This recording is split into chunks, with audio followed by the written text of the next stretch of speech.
വെള്ളാപ്പള്ളി നടേശൻ പുതിയതായി പറഞ്ഞ കാര്യങ്ങളൊന്നുമല്ല. ഏതാണ്ട് 2010 ശേഷം സമ്പൂർണ്ണമായി തന്നെ ഈ സ്വഭാവത്തിലാണ് വെള്ളാപ്പള്ളി നടേശൻ്റെ പ്രസ്താവന. അതായത് കഴിഞ്ഞ 15 വർഷമായി വെള്ളാപ്പള്ളി നടേശൻ്റെ ഓരോ പ്രസ്താവനകളും ഈ നിലയ്ക്ക് തന്നെയാണ് കേരളം ചർച്ച ചെയ്തിട്ടുള്ളത്. അതിൽ പ്രത്യേകിച്ച് കോഴിക്കോട് മാൻഹോളിൽ പോയിട്ടുള്ള നൗഷാദിൻ്റെ മരണം, ആ മരണവുമായി ബന്ധപ്പെട്ട് വെള്ളാപ്പള്ളി നടേശൻ്റെ പ്രതികരണം കേരളത്തിലെ എല്ലാ മനുഷ്യരെയും ഞെട്ടിച്ചതാണ്. ഒരുപക്ഷെ വെള്ളാപ്പള്ളി നടേശൻ ഒഴികെ അദ്ദേഹത്തിൻ്റെ കുടുംബത്തിലുള്ളവർ പോലും അദ്ദേഹത്തിൻ്റെ ആ പ്രതികരണം കണ്ട് ഞെട്ടിയിട്ടുണ്ടാവണം എന്നാണ് ഞാൻ കരുതുന്നത്. കാരണം മനുഷ്യനായിട്ടുള്ള എല്ലാവരും ഞെട്ടിപ്പോകുന്ന പ്രതികരണമാണ് അദ്ദേഹം നടത്തിയത്. ഒരിക്കലും കേരളീയ സാഹചര്യത്തിലെ ആ മട്ടിലല്ല കാര്യങ്ങൾ.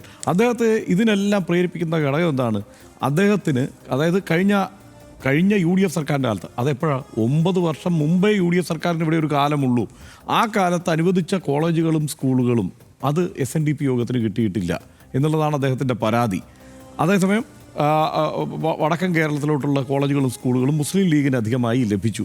ഇതിന് ഇദ്ദേഹത്തെ അലട്ടുന്ന, ഇദ്ദേഹത്തെ വേദനിപ്പിക്കുന്ന ഘടകം എന്താണ്? ഈഴവ സമുദായത്തിൽപ്പെട്ട വിദ്യാർത്ഥികൾക്ക് മുഴുവൻ പഠിക്കാനുള്ള ഒരു സൗകര്യം ഒരുക്കാൻ വേണ്ടി സ്കൂളുണ്ടായില്ല, കോളേജ് ഉണ്ടായില്ല എന്നുള്ളതാണോ? ആ കാലം പോയി. ആ കാലത്ത് ഇന്ന് അദ്ദേഹം തന്നെ പറഞ്ഞിട്ടുണ്ട്, R. ശങ്കറിൻ്റെ കാലത്ത് ഞങ്ങൾക്ക് സ്കൂളും കോളേജും ഒക്കെ കിട്ടിയത് അന്നാണ് എന്ന്. ആ കാലത്ത് കിട്ടിയിട്ടുണ്ട്. അതിനുശേഷം കാലം പുറത്തേക്ക് വന്നു. ഇപ്പോൾ SNDP യോഗത്തിന് ഒരു സ്കൂളും കോളേജും ഇല്ലെങ്കിലും ഈഴവ സമുദായത്തിൽപ്പെട്ടവർക്ക് പഠിക്കാനുള്ള സൗകര്യം, വടക്കോട്ട് പോയാൽ തീയ സമുദായത്തിൽപ്പെട്ടവരുണ്ടെന്ന് കൂട്ടിക്കോളൂ, ഇവർക്ക് പഠിക്കാനുള്ള ധാരാളം സൗകര്യം വേറെയുണ്ട്. അപ്പോൾ അതിന് പ്രത്യേകിച്ച് SNDP യോഗത്തിന് പ്രത്യേകം കോളേജ് ഉണ്ടാവേണ്ട കാര്യമില്ല. എന്താണ് SNDP യോഗത്തിനോ അല്ലെങ്കിൽ SN ട്രസ്റ്റിനോ കൂടുതൽ കോളേജും എയ്ഡഡ് കോളേജുകളും സ്കൂളുകളും ഉണ്ടാവേണ്ട ആവശ്യം? അത് വേറൊന്നുമല്ല, സാമ്പത്തിക താല്പര്യമാണ്. കാരണം അവിടേക്ക് അധ്യാപകരെയും മറ്റ് ജീവനക്കാരെയും ഒക്കെ നിയമിക്കുന്നതുമായി ബന്ധപ്പെട്ടുള്ള കോടികളുടെ ഇടപാടാണ് നിരന്തരം നടന്നുകൊണ്ടിരിക്കുന്നത്. അതിപ്പോൾ ധാരാളം വിദ്യാഭ്യാസ, അത് ഈ SNDP മാത്രം പറഞ്ഞിട്ട് കാര്യമില്ല, എല്ലാ സാമുദായിക സംഘടനകളുടെയും കൈവശമുള്ള ഈ വിദ്യാഭ്യാസ സ്ഥാപനങ്ങളിൽ ഈ മട്ടിലാണ് ഇടപാട്. അത് PSCക്ക് കൈമാറും എന്നൊക്കെ ഇടതുപക്ഷം ഒരു ഘട്ടത്തിൽ ഒരു കാലത്ത് പറഞ്ഞിരുന്നെങ്കിലും അതൊന്നും ഈ കാലത്ത് ഇതുവരെയും നടന്നിട്ടുള്ള സാഹചര്യമില്ല. ഇത്തരം സാമ്പത്തിക താല്പര്യങ്ങളൊക്കെ തന്നെയാണ് ആ വൈരാഗ്യത്തിനും വിദ്വേഷത്തിനും കാരണം. എന്താണ് അടിസ്ഥാന കാരണം? എന്താണ്? കോളേജും സ്കൂളും കൂടുതൽ കിട്ടിയില്ല എന്നുള്ളതാണ് വെള്ളാപ്പള്ളി നടേശൻ്റെ ശത്രുതയ്ക്ക് കാരണം. ഇതിനു മുമ്പ് തനിക്ക് ഒരു 10-23 വർഷം മുമ്പ് എനിക്ക് ഓർമ്മയുണ്ട്, ഈ ഇദ്ദേഹം പറയുന്ന മുസ്ലിം ലീഗിൻ്റെ പ്രധാനപ്പെട്ട നേതാക്കൾ, കുഞ്ഞാലിക്കുട്ടി അടക്കമുള്ള നേതാക്കൾ, എനിക്ക് തോന്നുന്നു വേറെയും ചില നേതാക്കന്മാരുണ്ട്, അവർ മറ്റ് പിന്നോക്ക സമുദായ സംഘടനകളുടെ നേതാക്കന്മാരെല്ലാവരും വെള്ളാപ്പള്ളി നടേശനെല്ലാം തിരുവനന്തപുരത്ത് യോഗം ചേരുന്നത് എനിക്ക് ഓർമ്മയുണ്ട്. ഒരുമിച്ച് നിന്ന് ഒരേ ആവശ്യമാണ് അന്ന് ഇവർക്ക് എല്ലാവർക്കും ഉള്ളത്. ഒരേ ആവശ്യത്തിന് വേണ്ടിയിട്ട് ഒരുമിച്ച് പോരാടുന്നവരായിരുന്നു. ഒരു പ്രത്യേക ഘട്ടത്തിൽ ഇങ്ങനെ ചില പ്രശ്നങ്ങൾ ഉണ്ടാകുമ്പോൾ ഇവർ തെന്നി പിരിഞ്ഞങ്ങ് പോകുന്നതാണ്. ആ പിരിഞ്ഞ് പോയതിന് ശേഷം അതായത് 2010 ശേഷം ആ വിദ്വേഷത്തെ വ്യക്തിപരമായി ആ നിലയ്ക്ക് പ്രയോഗിക്കുക മാത്രമല്ല ചെയ്യുന്നത്, അത് ഇപ്പോൾ സ്വാഭാവികമായി ഇപ്പോൾ BJPയുടെ പ്ലാൻ, ഒരു ഗ്രാൻഡ് ഡിസൈൻ ഉണ്ട്. ഇന്ത്യയിൽ എങ്ങനെയാണ് കഴിഞ്ഞ 100 വർഷമായി അവരുടെ പദ്ധതിയിൽ എങ്ങനെയാണ് ഇന്ത്യയിൽ ഭരണം പിടിക്കേണ്ടതെന്ന് സംബന്ധിച്ച് അതിൽ 75 വർഷത്തിന് ഇപ്പുറം BJPക്ക് കേരളത്തിൽ കിട്ടിയ മണിമുത്താണ് വെള്ളാപ്പള്ളി നടേശൻ. ആ കാര്യത്തിൽ സംശയമൊന്നുമില്ല. കാരണം അദ്ദേഹം വരുന്നതിന് അതിൻ്റെ ഒരു ചരിത്രമുണ്ട്. അത് ഭയങ്കര കൗതുകകരമായ ചരിത്രമാണ്. എന്താണ്?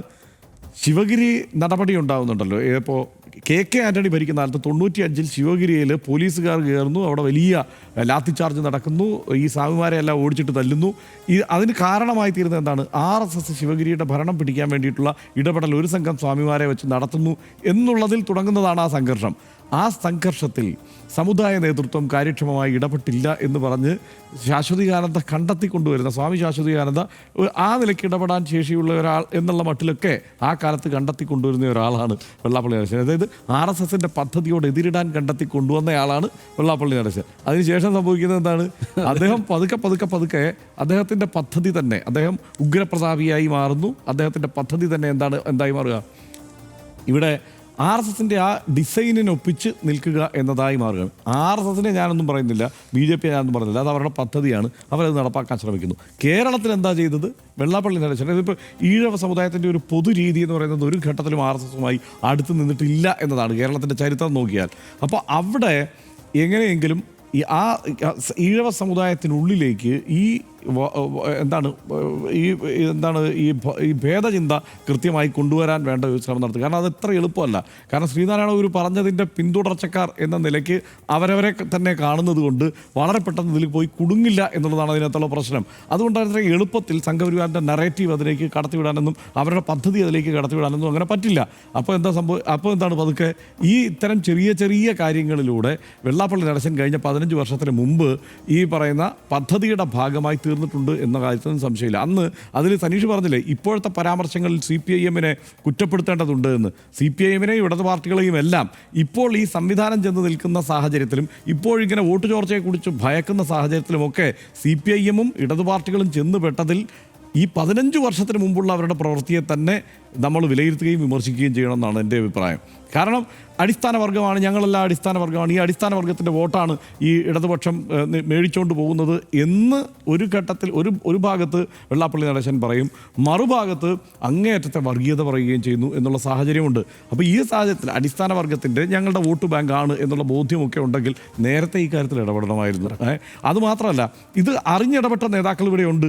ആ നേതാക്കളുടെ പട്ടികയിൽ പിണറായി വിജയനും ഉണ്ട്. അതാണ് രസം. ഇപ്പോൾ VS അച്യുതാനന്ദൻ ഷൈലോക്ക് തോറ്റുപോകും വെള്ളാപ്പള്ളി നടേശന് മുന്നിൽ എന്ന് പരസ്യമായി പ്രസംഗിക്കുന്നയാളാണ്. ഫ്ലൈറ്റ് ഇറങ്ങി വന്ന് കൊച്ചിയിൽ ഇറങ്ങിയിട്ട് ചേർത്തല കഴിഞ്ഞ് വീട്ടിൽ പോയി തൊഴുത് പിന്മാറി എന്നുള്ളതാണ് വെള്ളാപ്പള്ളി നടേശന് മുന്നിൽ നിന്നാണ് VS അച്യുതാനന്ദൻ പ്രസംഗിച്ചത്. എന്താ പിണറായി വിജയൻ പ്രസംഗിച്ചത്? കേരള തൊഗാഡിയയാണ് വെള്ളാപ്പള്ളി നടേശൻ എന്നാണ്. അങ്ങനെ പ്രതിരോധിക്കുന്ന ഒരു സാഹചര്യത്തിൽ നിന്ന് മാറി. അത് എനിക്ക് തോന്നുന്നത് ഇനിയിപ്പോൾ അതിപ്പോൾ ഒരു ഭാഗത്ത് ഒരു രാഷ്ട്രീയം പ്രവർത്തിക്കുമ്പോൾ മറുഭാഗത്ത് മറ്റൊരു രാഷ്ട്രീയം കൂടി പ്രവർത്തിക്കുകയാണല്ലോ ഇവിടെ കടന്നു കയറാൻ. അതിന് മേൽക്കൈ ഉണ്ടാകുന്നു. BDJS എന്ന് പറയുന്ന പ്രസ്ഥാനത്തെ ഉണ്ടാക്കുന്നതാരാണ്?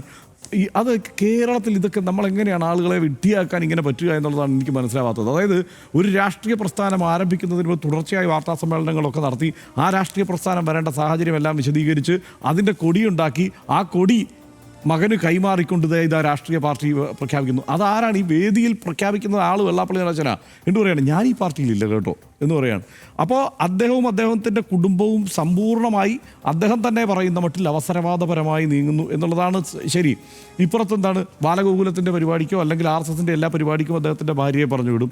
സമുദായ നേതാവ് തന്നെയാണ് അദ്ദേഹത്തിൻ്റെ ഭാര്യയും. ഇപ്പുറത്ത് വന്നിട്ട് തീവ്രമായ വർഗീയത. ഇത് പറഞ്ഞ പോലെ നൗഷാദിൻ്റെ വിഷയത്തിലൊക്കെ അദ്ദേഹം പറഞ്ഞത് വർഗീയതയല്ല എന്ന് നമുക്കൊരു തരത്തിലും പറയാൻ കഴിയില്ല. എന്നാൽ സമുദായത്തിനുള്ളിൽ അദ്ദേഹം സമുദായ രക്ഷകനാണെന്ന് പറയും. ഇതിനകത്ത് ഒരു കാര്യം കൂടിയുണ്ട്. ഇപ്പോൾ നമ്മൾ ജമാഅത്തെ ഇസ്ലാമിയുടെ കാര്യം പറയുന്നത് പോലെ പലപ്പോഴും സംസാരിക്കുമ്പോൾ എല്ലാവരും പറയുന്ന കാര്യമാണ്, ജമാഅത്തെ ഇസ്ലാമി എന്ന് പറയുന്നത് ഒരു ചെറിയ സംവിധാനമാണ്. അവർക്ക് പിന്നെ അവരിങ്ങനെ വിസിബിലിറ്റി ഉള്ളത് കൊണ്ട് അവരിങ്ങനെ ഭയങ്കരമായി ഈ സംവിധാനത്തിൻ്റെ മൊത്തം മുസ്ലിം സമുദായത്തിൻ്റെ വക്താക്കളാണെന്നും അതിൻ്റെ ഉടമസ്ഥരാണെന്നുമുള്ള മട്ടിൽ അവർ പ്രവർത്തിക്കും. അത് കണ്ട് വിശ്വസിക്കരുത് എന്ന് പറയുന്ന മട്ടിൽ തന്നെയാണ് ഇതിൻ്റെ കാര്യം. ഒരു വിഭാഗമാണ് ഇപ്പോൾ ഈ SNDP-യുമായി ബന്ധപ്പെട്ട് നിൽക്കുന്ന ആ സമുദായക്കാർ. അത് വലിയൊരു ഭൂരിപക്ഷമാണെന്ന് തെറ്റിദ്ധരിച്ചു വെച്ചിരിക്കുകയാണ് ഇവരെല്ലാം. പക്ഷേ ഒരു പ്രത്യയശാസ്ത്രത്തെ കടത്തിവിടുന്നതിന് ആ സിസ്റ്റം, ആ സംഘടനയുടെ സിസ്റ്റത്തെ RSS പ്രയോജനപ്പെടുത്തി, BDJS എന്നുള്ളതിനെ ആ നാട്ടിൽ പ്രയോജനപ്പെടുത്തി. ഇനിയിപ്പോൾ അതിനെ ആവശ്യമില്ല, BDJS ആവശ്യമില്ല. നമ്മൾ പലതവണയും ഈ തദ്ദേശ തെരഞ്ഞെടുപ്പിൻ്റെ ശേഷമുള്ള സാഹചര്യം നമ്മൾ ചർച്ച ചെയ്തു. ഇവിടെ ജമാഅത്തെ ഇസ്ലാമിക്ക് 10-52 അല്ലെങ്കിൽ ഈ വെൽഫെയർ പാർട്ടിക്ക് 10-52 വാർഡുകളുണ്ട്. 102 വാർഡുകൾ SDPIക്കുണ്ട്. ചെറു പാർട്ടികൾ എന്നുള്ള നിലയ്ക്ക് നമ്മളെടുത്താൽ BDJS-ന് 5 ഉണ്ട്. 5 എണ്ണമേ ഉള്ളൂ ആകപ്പാടെ. ഇത്രയും എല്ലാം പറഞ്ഞിട്ട്. പക്ഷേ അദ്ദേഹം ചെയ്ത പണി കൃത്യമായിട്ട് അദ്ദേഹത്തിന് അറിയാം. അദ്ദേഹം ഈ ഒരു കാലത്തും BJP-യുമായി അടുത്ത് നിൽക്കാത്ത, RSS-യുമായി സഹകരിക്കാത്ത ഒരു സമുദായത്തെ പൂർണ്ണമായി തന്നെ അതായത് അദ്ദേഹത്തിനൊപ്പം നിന്നവരെ, അതാണ് പറഞ്ഞത്. ഇപ്പുറത്ത് വോട്ട് ചെയ്യുന്നവർ, ഇപ്പോൾ ഈ പറഞ്ഞ പോലെ ഇവിടെ ഇടതുമുന്നണിയെയും കോൺഗ്രസിനെയും ഒക്കെ ജയിപ്പിച്ചവരിൽ വലിയൊരു പങ്ക് ഇഴവരുണ്ടല്ലോ. അവരൊന്നും വെള്ളാപ്പള്ളി നടേശൻ പറയുന്ന പോലെ വോട്ട് ചെയ്യുന്നവരല്ല. വെള്ളാപ്പള്ളി നടേശൻ്റെ കയ്യിലിരിപ്പ് അറിയാം. പക്ഷേ വെള്ളാപ്പള്ളി നടേശനോട് വളരെ സ്നേഹത്തോടെ പ്രതികരിക്കും, അല്ലെങ്കിൽ കാണുമ്പോൾ സന്തോഷത്തോടെ കൈകൂപ്പും. ആരാണ് നമ്മുടെ ബിനോയ് വിശ്വം പറഞ്ഞതുപോലെ കൈകൂപ്പും, കൈ കൊടുക്കും, ചിരിക്കും. അതിനപ്പുറത്ത് ഇദ്ദേഹം പറയുന്നത് പോലെ വോട്ട് ചെയ്യില്ല. പക്ഷേ ഇദ്ദേഹത്തെ ഒരു മഹാബിംബമായി ഇടതുപക്ഷവും ഇപ്പോൾ കരുതേണ്ടതില്ല എന്നുള്ളതാണ്. കാരണം കൃത്യമായ പ്രതികരണം ഉണ്ടാവണമല്ലോ. ഞാനതിൽ പ്രതീക്ഷിക്കുന്ന പ്രതികരണം മുഖ്യമന്ത്രിയുടേത് പോലുമല്ല, ഗോവിന്ദ മാഷിൻ്റെ പ്രതികരണമാണ്, ഉറച്ച പ്രതികരണമാണ്. ഗോവിന്ദ മാഷ് ഒരു കാര്യം പറഞ്ഞു കേട്ടോ, ഈ മലപ്പുറം പരാമർശം തള്ളിക്കളയുന്നു പറഞ്ഞിരുന്നു. അത് നമ്മളുടെ ഈ വന്ന ഡേറ്റയിൽ വന്നിട്ടില്ല. മാത്രമല്ല ഈ പരാമർശത്തിന് മുമ്പുള്ള അതാണ് ഗോവിന്ദ മാഷിൻ്റെ പ്രതികരണം. നമ്മൾ പ്രതീക്ഷിക്കുന്നു ഗോവിന്ദ മാഷിൻ്റെ കൂടുതൽ ശക്തമായ പ്രതികരണത്തെ, മറ്റിടത് പാർട്ടികളുടെ പ്രതികരണത്തെയൊക്കെ.